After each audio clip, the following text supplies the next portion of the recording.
Welcome to the Better Together podcast, where we look for ways we can work together to advance the gospel of Jesus Christ. Today we have with us Miss Yvonne Thigpen. You may know her from ETA. Maybe you've been on the etaworld.org website. You've seen some of the resources that they provide.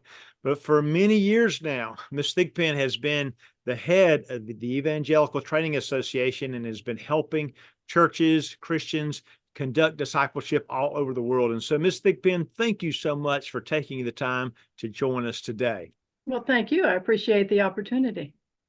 Well, ETA has a long history, especially with Free Will Baptist, and been so helpful in trying to disciple Christians and churches, trying to help them to be more effective.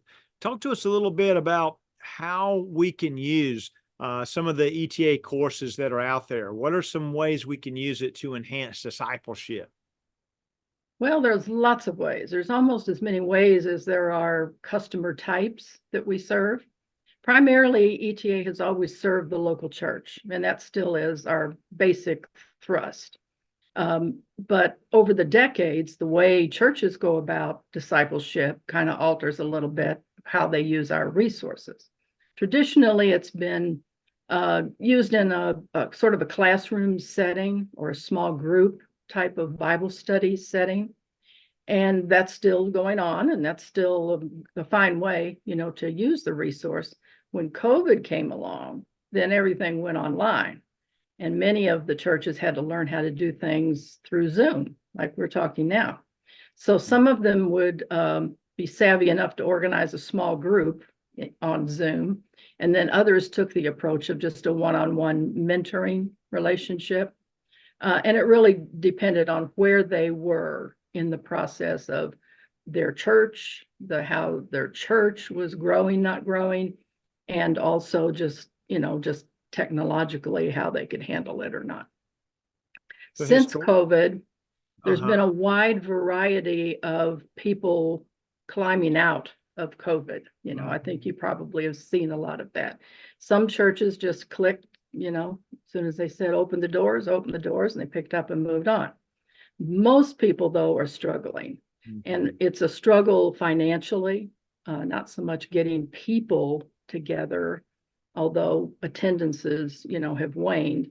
But financially, it's really a big hit. So we've tried to help people in that way as well. We've always tried to be very cost effective, because often with Christian ed, the budget for Christian ed is largely how much the teachers have in their own pocketbooks. Yes. There aren't big budgets at churches for Christian ed usually. And so we try to help in that way and stay afloat ourselves. But there's a lot of different ways. So outside of the local church, many of the regions, I'll put it that way. Sometimes it's clusters of churches. It might be denominations in a particular area will organize what we generically call a Bible Institute. In other words, they've gathered people that want to do some training. Maybe one church-wide thing isn't the way to make it work for them. And so they gather 2 or 3 churches or something in their area and start a Bible Institute that will help them get beyond their Sunday school experience, but not quite going into academic experiences just yet. We're very much on the basic first steps, level with everybody. So helping people with those Bible Institutes to get organized and sustained and so forth is another way that the resources are used. The resources themselves are authored primarily by faculty people at the Bible colleges, Christian colleges, some really key and productive pastors. And so we feel like the scholarship is there, and then it can often be then transferred into either adult education programs at schools, or it's built into an easy way for missionaries to translate, because it's not so heavy content-wise. So it works on the mission field. And just about as creative as the Lord wants to make the mission for the person that has the opportunity, we try to accommodate it as best we can. So historically, it's been regular classroom kind of experience where folks would come together. In a way, really, COVID kind of sped up doing things across the way via Zoom. And then you're seeing even how things have changed a bit, shifted in churches, churches coming together. And then the Bible Institute's just a great way too. Not quite academic college courses, which is really actually pretty good for people that are just wanting to know more about the Bible or learn more and be better equipped. So you've got a lot of different ways you can do it. So, and another thing, was the COVID opportunity brought about a lot of self-study. So people are sitting at home and they're, just browsing around on their browsers and find us. We picked up a lot of just individual self-study folks. So that was really a blessing. So that's a way too. And I know that's really taken up a lot. I mean, you all spent a lot of time on that, responding to those folks individually. So anyone can go to your website, look at the books, look at the material there, and they could just do that individually, almost like they do in a college, distance learning in the old days. Yeah, exactly. I'm sure our listeners are thinking, okay, I could do that, or I could do it individually. I could also do it with the church. What are some of the courses that you're offering that might be of interest to the listeners? Well, all of our courses, we kind of categorize 4 different ways. The first way is Bible and theology. Again, our courses are basic. They're intended to be very basic.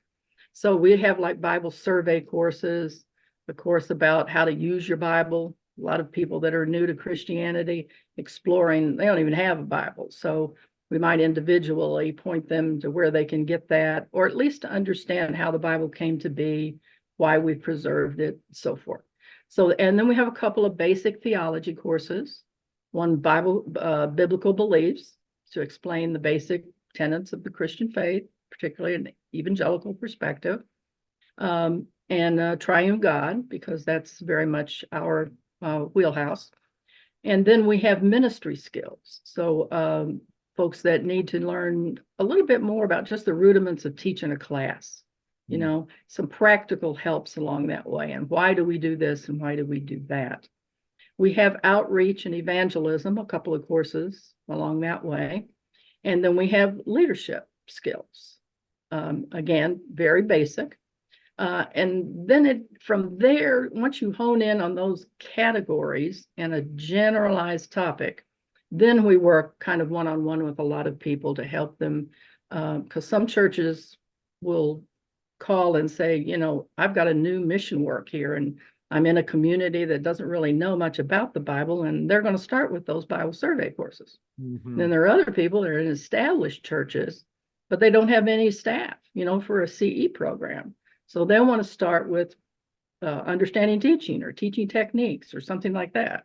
Yes. Other folks are really picking up on the trend of churches getting more out into their community, not just camping out in a Bible study that's sort of a content dump, but what are you going to do with the content that you've learned? How are you going to apply that in life, and life skills?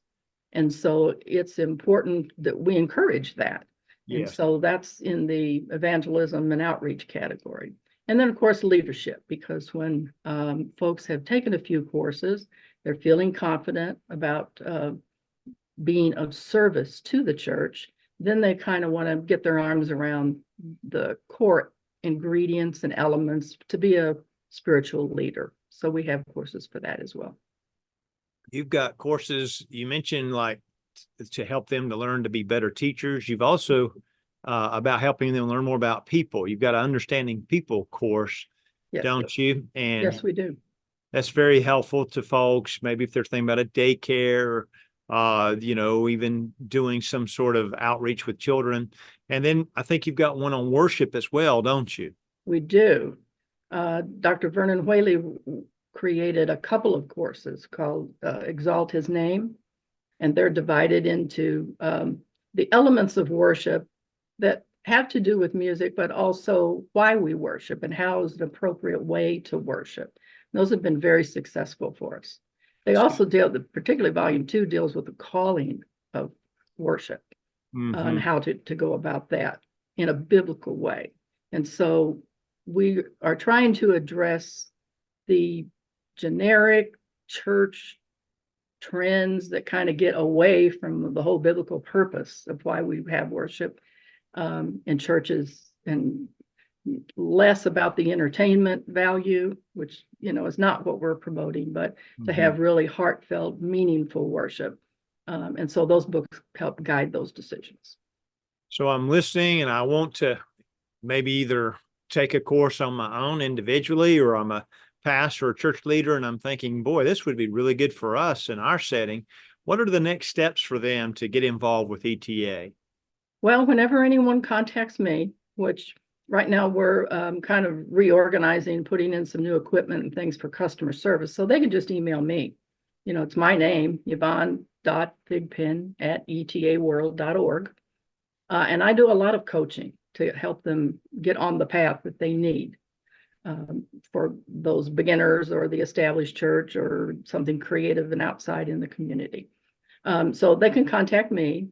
I always suggest that they look at the website first, though, because many of the answers to their questions are just right there.